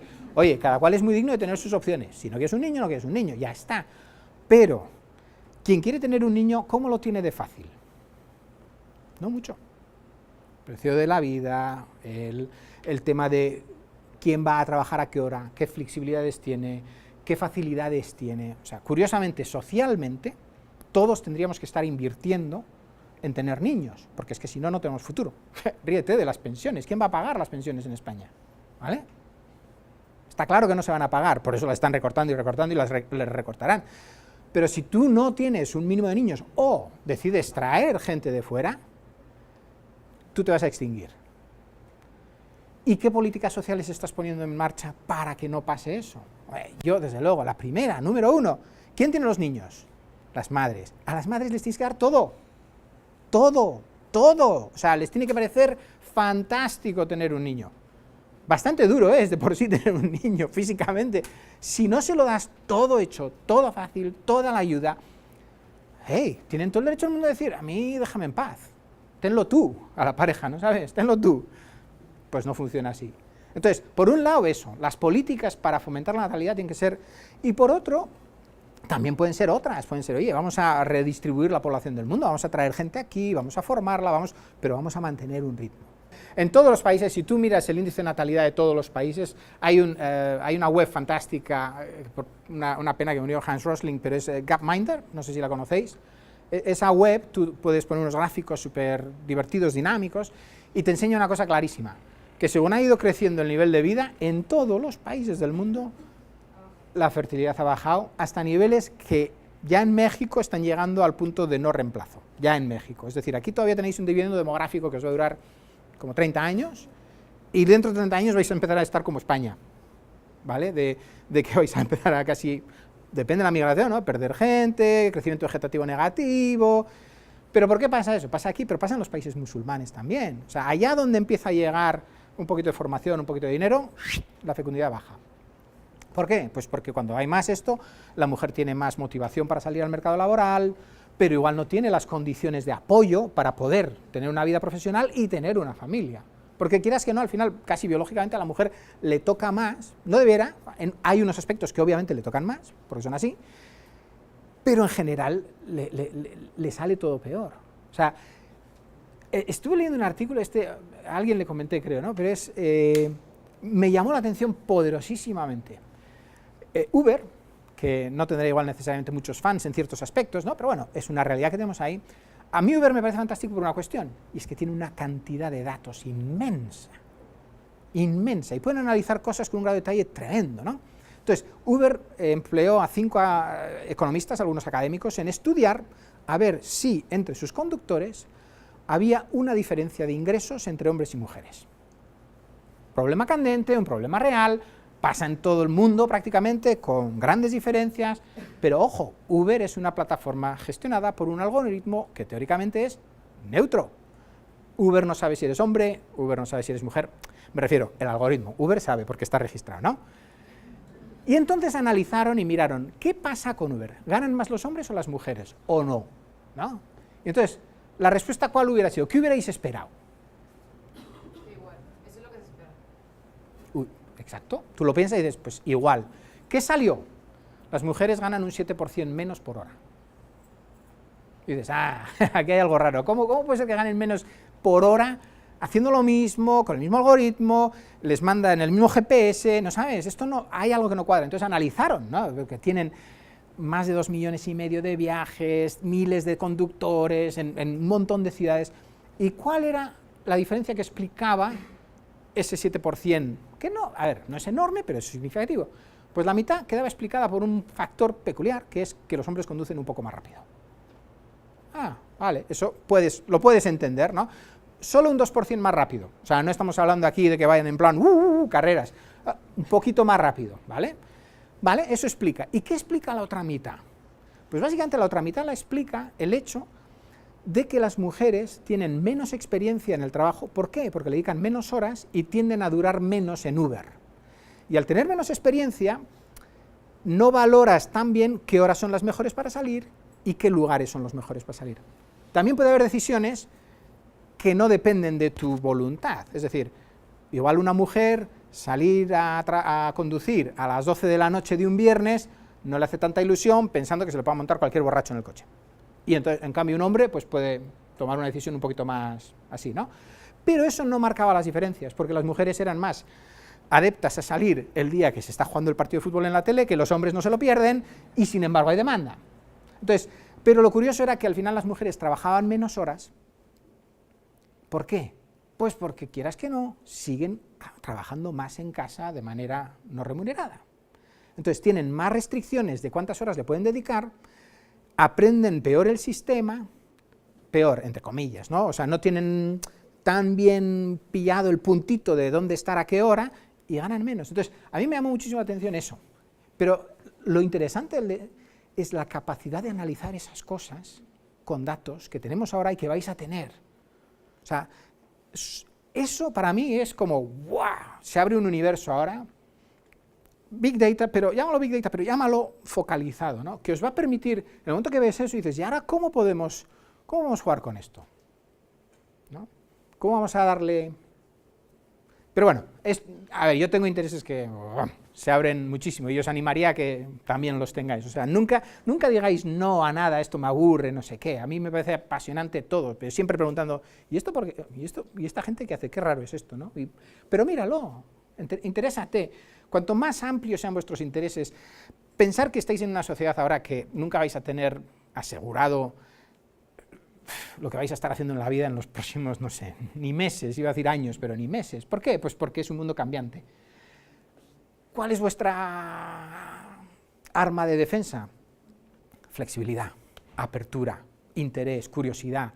Cuanto más tengáis, más conexiones vais a hacer de distintas cosas y más flexibilidad vais a tener en el mundo para navegar. Porque esto es cuestión de navegar. O sea, yo no me imaginaba hace unos años que iba a estar aquí. No me refiero físicamente justo hoy aquí, pero haciendo este tipo de actividad, ¿no?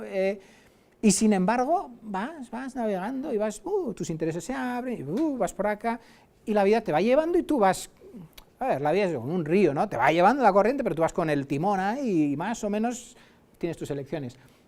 No cerréis puertas, abriros. O sea, este artículo que os acabo de comentar, si queréis leerlo, está en Freakonomics, la web de Freakonomics, recientemente, no sé, hace unos pocos días, y es esa manera de pensar, esa manera de analizar las cosas y de ver conexiones que es que ni se te hubieran ocurrido o que te sorprenden, porque eso para mí es lo que tiene la magia la magia de la vida, ¿no? A ver, yo me aburriría, si no tuviera esas cosas me aburriría, ¿no? Pero bueno, no quiere decir que en el futuro no habría, no es que ya me guste a mí, es que es imposible que en el futuro no vaya a haber también el elemento residencial, unifamiliar, etc. La cuestión es que ahora mismo se nos ha ido de las manos, eso es casi dominante y es un problema inmenso. Una cosa es que una ciudad pueda sobrevivir con una proporción de vivienda así y una mayor proporción de vivienda de otra naturaleza. Pero claro, cuando lo planteas como una pérdida, siempre es más complicado, ¿no? Porque a mí me pones un poco a la defensiva, de decir, no te preocupes, que no es para tanto. No, yo lo que te diría es, ¿cómo podrías hacer una tipología de vivienda urbana que te satisfaga incluso más que ese modelo? ¿Por qué no puede tener un pequeño patio, un pequeño jardín dentro de un balcón, una terraza arriba, con todas tus palmeras si quieres y una jacuzzi? ¿Por qué no? ¿Qué tipología edificatoria es la que quieres y la que buscas? Porque luego piensa en todas las ventajas que tienes de estar ahí, al lado de 500 de tus amigos, a 3 minutos andando, con todos los bares, cafeterías, restaurantes, tiendas que necesites, más de las que necesites en tu vida. De hecho, muy gracioso, porque una de las primeras cosas que me hizo a mí pensar en esto fue, donde yo vivía en Bilbao, había muchos bares. Y un día dije, voy a contar cuántos bares hay en 100 metros a la redonda de mi portal. Y había 30 y pico. Claro, yo no llego a visitar los 30 y pico bares a 100 metros a la redonda de mi punto de salida a la calle. Pero la pregunta es buena, es, ¿vamos a perder? No hay necesariamente que pensar en perder, hay que pensar en qué otras tipologías edificatorias. Hay por ejemplo, unos arquitectos daneses súper interesantes, Bjarkingels. Estos están todo el rato reinventando tipologías edificatorias, de vivienda, de esto, del otro, con densidad, con tal, súper creativos. Hey, pues claro que sí. O sea, la cuestión es no lo que me pierdo, sino qué quiero y cómo lo puedo hacer fantástico. Y encima asequible, como decíamos antes, ¿no? ¿Cómo puedo conseguir que esto sea...? Yo creo que en tipologías de vivienda urbana somos muy aburridos en general, ¿eh? O sea, es súper refrescante ver gente como Pig. Entonces, yo le daría la vuelta. ¿Habrá? Sí, habrá, pero que haya más de otras cosas y que sean mejores, lo podemos hacer. A ver, el tema de la segregación social está como codificado dentro del ser humano, por desgracia, ¿no? Y en todas las sociedades lo encuentras de alguna manera. La cuestión es hasta qué extremos lo llevas, qué roces genera, qué divergencia genera, y en general, qué costes conlleva socialmente, ¿vale? Porque en el momento que tú empiezas a descartar gente de tu sociedad, y esto no me vale, tú estás perdiendo lo que es esencial en una ciudad y en una sociedad, que es todo el capital humano que tenemos que emplear para progresar. Entonces, soy consciente de que muchas zonas pueden parecer eso, pero la cuestión es, bueno, ¿qué es exactamente lo que no te gusta y qué tiene que ver? ¿Tiene que ver con la densidad o tiene que ver con la gente? Porque muchas veces, por ejemplo, ha habido políticas de vivienda social que precisamente el tiro ha salido por la culata, ¿no? Porque lo que hacen es, aquí tenemos una gran zona, vamos a desarrollar todo con vivienda social y vamos a meter a todo el mundo de vivienda social aquí. Perfecto, estás concentrando la calidad del problema y la cantidad del problema. Estuve hace poco pues, con unos expertos, bueno, la mayor agencia de vivienda social de Holanda, en Ámsterdam, y estaba hablando con ellos precisamente, con el tiempo, ellos que han sido promotores de vivienda social, con el tiempo lo que han venido a decir es, mira, lo que no debes hacer nunca es una concentración mayor de un 20-25% de gente en una situación socioeconómica desfavorecida o de cualquier tesitura, ¿no?, dentro de un área. ¿Por qué? Porque en el momento que pasas un cierto umbral, ya lo conviertes en gueto.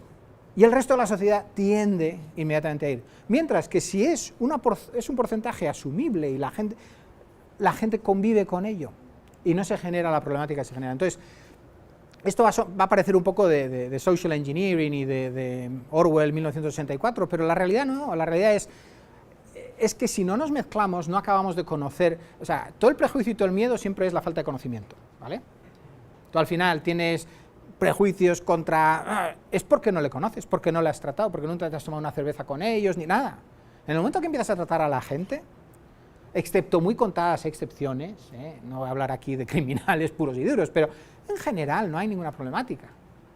Es simplemente, como dices tú, prejuicio.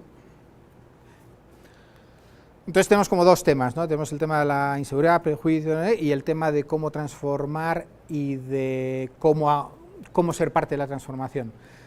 Empezamos por el tema de la... Es cierto, ¿no?, lo que dices es que aquí hay una inequidad importante, y si habláis con cualquiera, las narrativas hoy día en todo el mundo sobre temas de ciudad, pues tienes temas de ciudad, de Smart City, de Creative City, de no sé qué, pero equidad en la ciudad también es fundamental. ¿Y por qué? Pues porque países como México, como Estados Unidos, como España, el 70 y pico, casi 80% de la población vive en ciudades, y ahí es donde se dan los principales problemas. Tú dices, ¿es culpa de los políticos? Sí, los políticos los elegimos nosotros. ¿De quién es la culpa? Dirás, ya, sí, los elegimos, pero es que no hay nada más de dónde elegir. Bueno, has probado tú. no me meto contigo, pero ¿de dónde sale el cambio? ¿De dónde puede salir el cambio? Evidentemente hay un grado de desigualdad importante, evidentemente parece que las políticas actuales no están funcionando, o lo suficientemente bien, o lo suficientemente rápido. ¿Dónde está cómo decidimos a qué aplicamos los recursos públicos, a qué tipo de políticas, qué tipo de inversiones hacemos en cosas físicas, en gente, cuánto malgastamos? Entonces, esas son las preguntas, ¿no? La solución no va a ser inmediata. Evidentemente los pueblos, los países necesitan, los desarrollos cambian, pero si tú miras Singapur y su nivel de desarrollo hace 40, 50 años ha sido exponencial. Tú mira Cuba y ¿qué ha pasado? O sea, y no me meto especialmente con el sistema cubano, pero me refiero que es que tú puedes ir mirando por el mundo, que ha habido sociedades que han evolucionado a niveles de velocidad muy diferentes, que han puesto en marcha. No soy gran admirador de Singapur, por cierto, tampoco, ¿no? Porque ha sido muy autocrático el régimen y tal, pero lo que hay que buscar es cuáles son las palancas de cambio, y sobre todo a nivel social. O sea, si tú no cambias las actitudes, no cambias las capacidades, no cambias las esperanzas, es decir, ¿cuánta gente de esta que no tiene ingresos, qué esperanza tiene? ¿Qué esperanza tiene? ¿Le cabe algún tipo de esperanza? Si no tienes esperanza, ¿qué te cuesta entrar en un círculo vicioso criminal? Pues relativamente poco.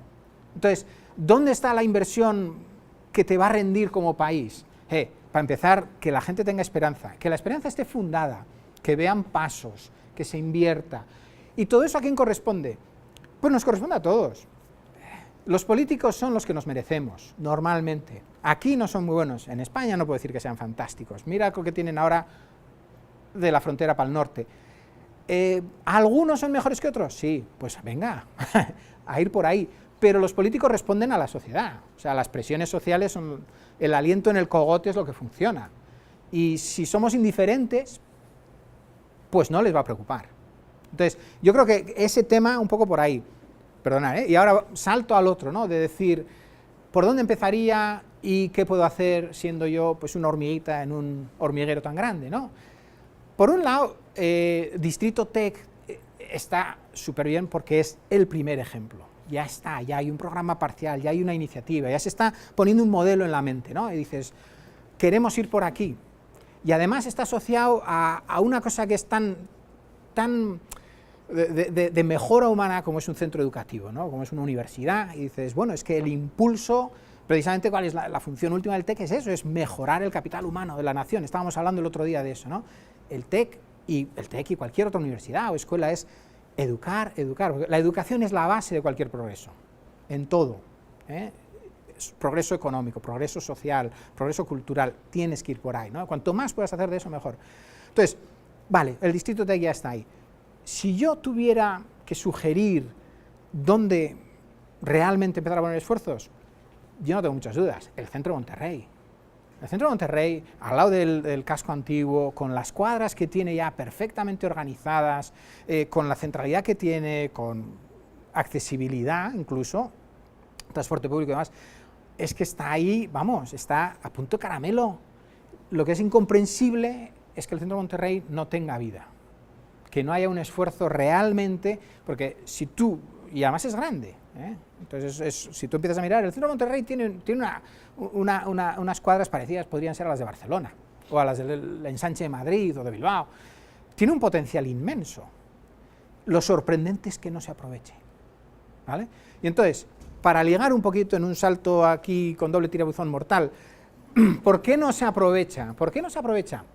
Pues curiosamente, casi habría que volver de nuevo a behavioral economics, ¿no? de que somos los seres humanos tenemos unos sesgos internos que nos hacen tomar decisiones muy raras, ¿no? Entonces, es curiosísimo que con todo el tema del metro de Monterrey haya predios dentro del centro de Monterrey que tienen un potencial enorme y siguen baldíos años y años y años después. Y dices, ¿cómo puede ser que sigan baldíos con ese potencial? Algo donde podrías materializar, ya siendo monetarista, muchísimo dinero, lo vendes, hacen una torre. Entonces, ¿qué sentido tiene que estén? Pues entra en que somos muy raros. O sea, el mercado inmobiliario suelo decir que es probablemente el más distorsionado que hay en el mundo. ¿Por qué? Porque las decisiones las tomamos cada uno con nuestros esquemas mentales y nuestras deformaciones mentales. Si alguien dice, no, es que yo vivo aquí, pero mira, esa casita se vendió por... pues la mía vale más. De repente tenemos una referencia que haga lo que haga el mercado inmobiliario, aunque baje de nivel, no, mi casa vale más que eso y yo no la vendo. Y hay gente que no la vende y marca unas barreras y unas referencias. Entonces, actuaciones individuales pequeñitas, una vez agregadas, mueven montañas y generan burbujas, generan desigualdades y generan todo. ¿Qué se puede hacer? ¿Qué puedes hacer tú? ¿Qué puedo hacer yo? Hablar. No, yo puedo interrogar, yo puedo cuestionar, yo puedo hacer que alguien vea cosas de una manera un poquito diferente, ¿vale? Y si yo puedo hacer eso y eso reverbera, el siguiente expande la onda, ¿vale? Y yo igual no soy el que va a ir con un pico y una pala, o igual no soy el que va a redactar una nueva legislación, ¿vale? No importa, pero si eso llega al tercero que dice, pues yo estoy haciendo derecho y a mí esto de pensar en que, oye, se puede legislar de una manera mucho más eficiente, me interesa, pues igual ya tenemos ahí una semilla plantada, ¿no? Entonces, ¿yo por qué estoy aquí? Me invitaba a Lorena y digo, pues porque me gusta, ¿no? Podía haberme quedado en el hotel durmiendo un poco y recuperando, pero al final o pasamos el mensaje y ese mensaje rebota un poquito y ese hace pensar y el siguiente lo piensa y de repente empezamos a ver las cosas que no tienen que ser así, que tenemos que hacerlas mejor. Uno a uno, cada cual en su medida, va a ir poniendo esa piedrita. Y las hormiguitas son una, pero entre todas hacen lo que hacen increíbles cuestiones. Entonces, yo creo que necesitamos ser conscientes de que no porque seamos uno no valemos nada, no tenemos límite. Hay quien puede ser uno y crear un impacto brutal con un mensaje, ¿vale? Pues cada cual con su altavoz y no solo con su altavoz, luego también hay cosas que hacer, ¿no? Y que hay que demostrar y que hay que argumentar y que hay que articular. Pues todos tenéis algo. Y aquí pues, plantaréis un árbol o haréis... Y ese árbol va a durar ahí sus 50 años y va a ser una bendición para los que luego vengan y lo experimenten. A alguien se le ocurrió plantar un árbol aquí, qué fantástico, ¿no? Y todo eso tiene valor. Entonces que yo os animo, estáis en la edad para comeros el mundo. O sea que... Ánimo, gracias a todos.